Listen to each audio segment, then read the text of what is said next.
nagbago sa'yo ngayon pagdating sa pakikipagrelasyon?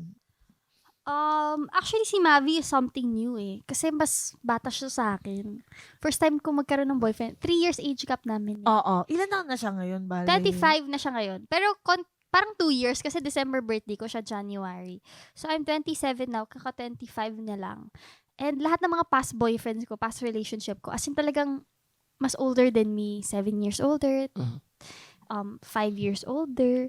So, si Mavi talaga yung something new. And actually, sa lahat ng dating life ko talaga, one thing talaga na lagi kong sinasabi sa sarili ko na ayoko na mas bata. Siguro isa sa mga natutunan ko is huwag ka magsasalita ng tapos. Kasi you'll never know. As in, ilan na ba mga naging ex? 4 na, dami, landi, no? Hindi no? naman. Huwag kang... Ako nga 15 eh. 4 na! Oh my gosh! Okay lang yan, girl. 4 na yung naging You're on the ex right track. ko. Oh my God!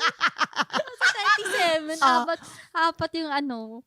So, parang, syempre, I've been through a lot of relationships. Meron nga akong dinate na, oh my gosh, before Mavi pa to, may dinate, living alone na rin ako. Isa to sa mga experience na failure sa buhay. Meron akong dinate na guy, 10 years older than me.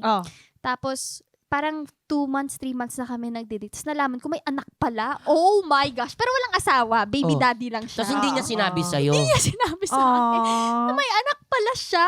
So, na-shock talaga ako. Nandun ako sa bahay niya. Tapos maya may kumakatok na lang, Daddy, Daddy.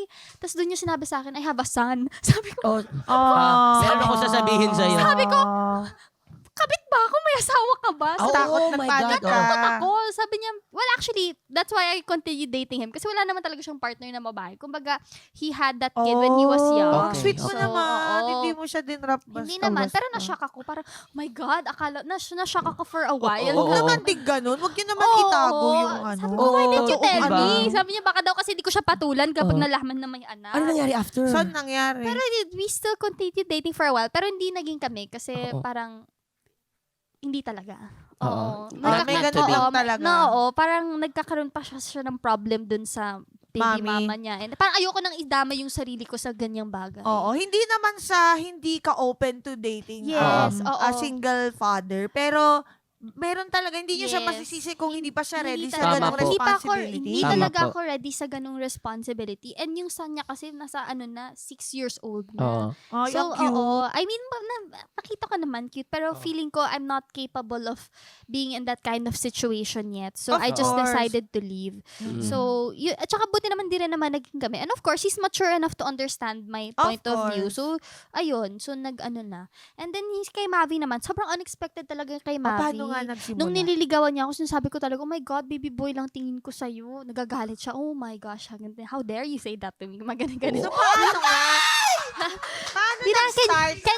Sabi niya, can you stop calling me that? Kasi totoo naman, nung time na first time ko silang na-meet ni Cassie, sa Haya Days ko pa to with Bianca Umali, ano talaga, kasi 3 years younger talaga. Eh, di ba yung mga past relationships ko, mga older talaga. So, ang tingin ko is, immature pa, bagets and everything. Pero siguro one thing na kaya na in love din ako kay Mavi is yung consistency niya talaga. Yung eagerness. Yung eagerness niya. Parang I think yun yung difference ng mas matanda at saka sa mas mabata. When I dated an older guy kasi, ako kasi yung parang syempre kailangan kong i-please yung guy na yun na mature din ako mag-isip. Kasi yung age gap ko sa mga past relationship ko malayo din eh. Mga 5 years, 7 years, 3 years. So parang gusto kong i-prove sa kanila na we have the same mindset. I'm mature enough also to handle myself. But with Mavi kasi hindi ko naiisip yun. Kasi alam ko mas bata siya. Tsaka alam ko pag mas younger, mas maalaga kasi. Si Mavi tutok talaga sa akin 24/7. Wow. So parang feeling ko when Para it pala comes siyang to CCTV sa bahay ni Kuya. Hindi kaya siya yun? 24/7 nakatuto. Tapos siya pa-host ng PBB. No? Tas Actually, nandun nandun ka. nga ako. Alam ko nasa pader lang siya nanonood sa akin. Si Mavi naman, na-in-love ako sa kanya because he was consistent. Yun nga, when I moved out, yung sa bagong condo sa San Juan, isa siya sa mga taong tumulong sa akin. Hanggang sa continuous siya laging pumupunta sa akin. Tapos, gentleman nga siya. Ino-open niya yung door for me. Yes. Yes, hanggang sa ayun, sinabi niya na may feelings na siya sa akin. Tapos parang ako, may feelings na rin for him. Galing!